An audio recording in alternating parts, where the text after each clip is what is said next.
সুপ্রিয় শিক্ষার্থীরা আসসালামু আলাইকুম। তোমরা যারা এসএসসি 23 ব্যাচের শিক্ষার্থী রয়েছো, তোমাদের জন্য আজকে বাংলা প্রথম পত্রের ফাইনাল সাজেশন অর্থাৎ শর্ট সিলেবাসকে কেন্দ্র করে তোমাদের যে সাজেশনটা রয়েছে বা যে পরীক্ষাটা হবে, তোমাদের এনসিটিভির পক্ষ থেকে যে সিলেবাসটা প্রকাশ করা হয়েছে তা নিয়ে আমি একটু বিস্তারিত ধারণা দিব এবং শর্ট সিলেবাসের কোন কোন টপিক পড়লে তোমরা কমন পাবা এবং কমন পাওয়ার সম্ভাবনা রয়েছে তা নিয়ে আজকে তোমার সাথে আমি বিস্তারিত আলোচনা করব।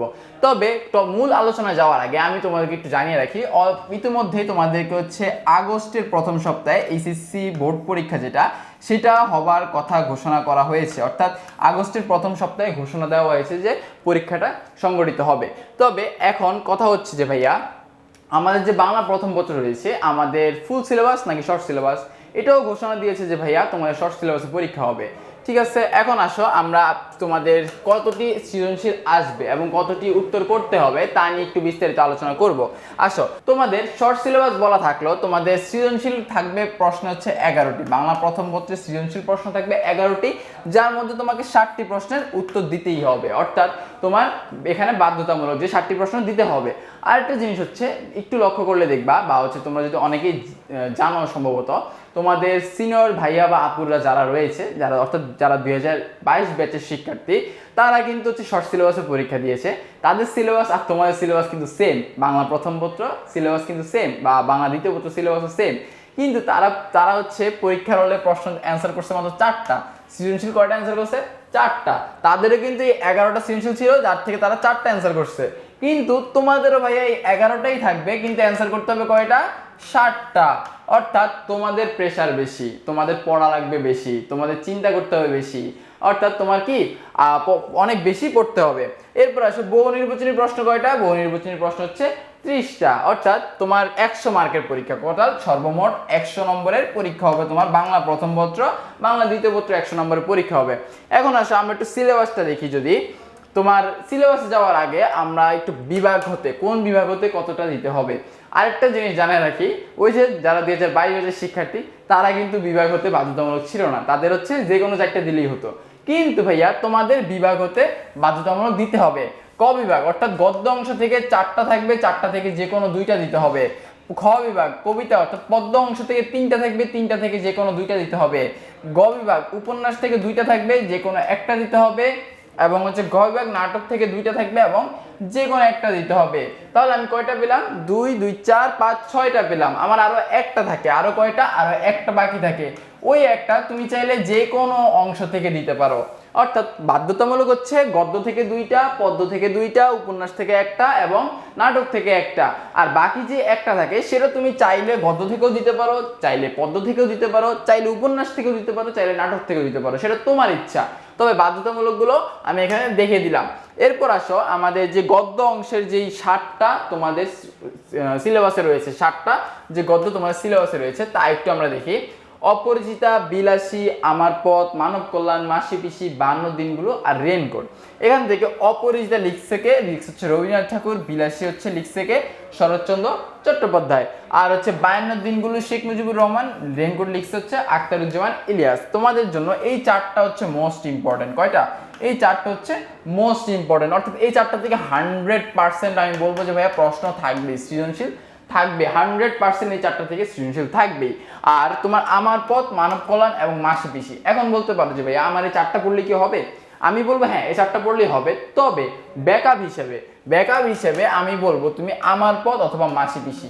আমি বলবো মাসি পিসিকেই বেশি প্রেফার করব, কেননা এটা গল্প পড়তে হচ্ছে ইজি, মনে রাখতে ইজি।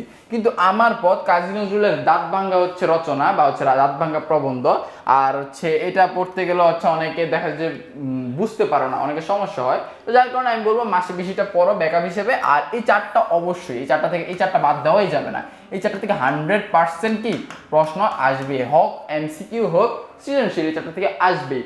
তুমি যদি এখন দেখো 5টা যদি পড়ো, আমি ব্যাকআপ হিসেবে একটা দিলাম, 5টা গদ্য পড়লে 5টা থেকে কি তুমি 2টার অ্যান্সার করতে পারবা না? অবশ্যই পারবা। এখন আসো গদ্য অংশ আমাদের গেল, আমাদের পদ্যাংশ দেখি। পদ্যাংশ দেখো কি কি আছে। সোনার তরী রবীন্দ্রনাথ ঠাকুর লিখছে, বিদ্রোহী কাজী নজরুল ইসলাম লিখছে, তাহারই পরে মনে রয়েছে, ফেব্রুয়ারি 1969 রয়েছে, আমি কিংবদন্তির কথা বলছি। এখন গদ্য অংশ সবগুলো কিন্তু সোজা, গদ্য কি সবগুলোই সোজা। বিদ্রোহী থেকে 100% প্রশ্ন আসবে, বিদ্রোহী থেকে 100% প্রশ্ন আসবে। বিদ্রোহী কিন্তু আবার সোজা না, বিদ্রোহী একটু পেশাল আছে, কঠিন আছে। এরপর হচ্ছে আমি কিংবদন্তি কথা বলছি, এর একটু বড়। এই দুইটা হচ্ছে বড়। আমি কিংবদন্তি কথা বলছি যদিও বড়, কিন্তু এটা কঠিন কবিতা না বা কঠিন পদ্য না। কঠিনটা কোনটা? কঠিন হচ্ছে বিদ্রোহী পদ্যটা হচ্ছে একটু কঠিন, তুলনামূলক কঠিন। তো যার কারণে তোমরা হচ্ছে অনেকেই এটা পড়তে ভয় পাও। এখন এটা ভয় পাওয়ার কারণ হচ্ছে তোমার শব্দার্থ না বোঝা। এখন শব্দার্থ বুঝতে হলে তোমাকে হচ্ছে অনেক বেশি প্র্যাকটিস করতে হবে, তোমার নিজে নিজে হচ্ছে বের করতে হবে শব্দের অর্থগুলো, এগুলো তারপর কবিতার ব্যাখ্যা ধরতে পারলে তুমি ইজিলি বিদ্রোহী কবিতাও পারবা।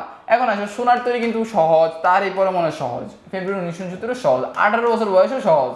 আমি কিংবদন্তি কথা বলছি, আচ্ছা ধরলাম কঠিন, এই দুইটা কঠিন, প্রতিদানও কিন্তু সহজ, ঠিক আছে, প্রতিদানও কিন্তু সহজ। তাহলে আমার সহজ কয়টা? 3টা 4টা 5টা কবিতা কিন্তু আমার এমনিই সহজ। প্রতিদান পড়তে তোমার সর্বোচ্চ 30 মিনিট লাগবে, তোমার প্রতিদিনে আর বেশি সময় লাগবে না।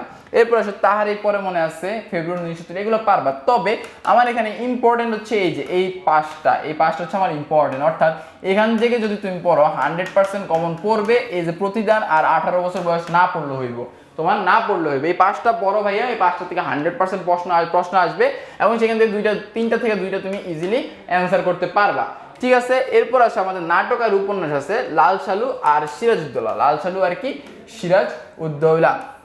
এখন লাল সালু নাটক আর উপন্যাস, আর হচ্ছে সিরাজউদ্দৌলা নাটক, এই দুইটা হচ্ছে 100%, এই দুইটা থেকে থাকবেই প্রশ্ন, এই দুইটার ব্যাপারে আর কিছু বলার নাই, এই দুইটা তোমাদের অনেক ভালো মতো পড়তে হবে। এখন আরেকটা জিনিস বলি ভাইয়া, তোমরা যারা এইচএসসি 23 ব্যাচের শিক্ষার্থী রয়েছে, তোমাদের কিন্তু দেখা যাচ্ছে বাংলা, ইংরেজি এবং আইসিটি, একটু বাংলা, ইংরেজি এবং আইসিটি। আমি কেন বলছি একটু সবাই মনোযোগ দিয়ে শুনবা। বাংলা, ইংরেজি এবং আইসিটি, এই 3টা সাবজেক্টে তোমরা টেস্ট বা প্রি টেস্টে পাস করে গেলেও বোর্ড পরীক্ষায় কিন্তু কি আসে? ফেল আসে। কি? ফেল আসে ম্যাক্সিমাম। ধরো তোমার 100 জনের মধ্যে গড়ে 10 জনের ফেল আসে। কেন ফেল আসে ভাইয়া? কেননা এখানে বেশিরভাগ ক্ষেত্রেই সায়েন্স, কমার্স এবং আর্টস, তবে বেশিরভাগ ক্ষেত্রে সায়েন্স এবং কমার্সের স্টুডেন্টদের এই সাবজেক্টগুলোতে ফেল আসে।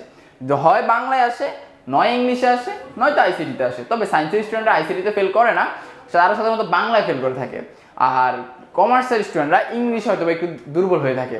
তো সেক্ষেত্রে কমার্স এবং সায়েন্সের স্টুডেন্টদের জন্য বলছি ভাইয়া, তোমরা যারা বাংলা, ইংরেজি এবং আইসিটিতে ফেল করার কারণটা কি? কারণটা হচ্ছে তোমরা একাডেমিক পড়াতে, অর্থাৎ তোমাদের গ্রুপ সাবজেক্টগুলোতে এতই জোর দাও বা হচ্ছে এতই ইম্পর্টেন্স দাও যে এই 3টা সাবজেক্ট পড়ার সময় থাকে না। এই 3টা সাবজেক্ট পড়ার কি সময় থাকে না। আরেকটা জিনিস হচ্ছে তোমাদের কিন্তু সময় খুবই অল্প পেয়েছো তোমরা। তো সেই ক্ষেত্রে তোমাদের গ্রুপ সাবজেক্টগুলোকে কভার করার পাশাপাশি এই সাবজেক্টগুলো হচ্ছে পড়া অনেকটাই টাফ তোমাদের জন্য, যার কারণে হচ্ছে নিজেরা প্র্যাকটিস করতে সমস্যা হয়। কোনো একটা ভালো গাইডলাইন না পাইলে দেখা যাচ্ছে নিজেরা ক্লাসে তোমরা হচ্ছে পড়াগুলো ধরতে পারো না বা হচ্ছে নিজেরা ঠিকমতো পড়তে পারো না। তো যার কারণে তোমার জন্য আমরা নিয়ে আসলাম এইচএসসি 23 ম্যাজিক্যাল 23 বা হচ্ছে মিশন A+ প্রোগ্রাম। এখানে আইসিটি, ইংলিশ এবং বাংলা পড়ানো হবে, যেখানে তোমাদের বাংলার মেন্টর হিসেবে আমি থাকছি, এবং পাশাপাশি ইংরেজি পড়াবে হচ্ছে মহসিন স্যার এবং আইসিটি পড়াবে তোমাদের সজল স্যার। তো আমাদের এই কোর্সের ব্যাপারে যদি বিস্তারিত জানতে চাও, সেই ক্ষেত্রে 01767358424 এই নাম্বারে হচ্ছে যোগাযোগ করতে পারো, এবং সর্বাত্মক চেষ্টা করা হবে এই কোর্সটি থেকে তোমাদেরকে ভালো কিছু একটা দেওয়ার। এখন কথা হচ্ছে ক্লাস তো 15 মাস থেকে শুরু হয়ে গেছে, তবে সেক্ষেত্রে 15 মাস থেকে অল্প কিছু ক্লাস হয়েছে, বাকি ওই ক্লাসগুলো তোমরা রেকর্ড পেয়ে যাবা এবং বাকি ক্লাসগুলো তোমরা লাইভ করতে পারবা। যদি এখনই সবাই ভর্তি হয়ে যাও, তোমরা লাইভ ক্লাস করতে পারবা। পরবর্তীতে আমরা বাংলা সেকেন্ড পেপারে সাজেশন ক্লাস নিয়ে আসবো, গ্রামার এবং নির্মিতির ক্লাস। তো এরকম আরো ভিডিও পেতে আমাদের ইউটিউব চ্যানেলটিকে এখনই সাবস্ক্রাইব করে দাও। সকলে ভালো থাকবা, সুস্থ থাকবা। আসসালামু আলাইকুম।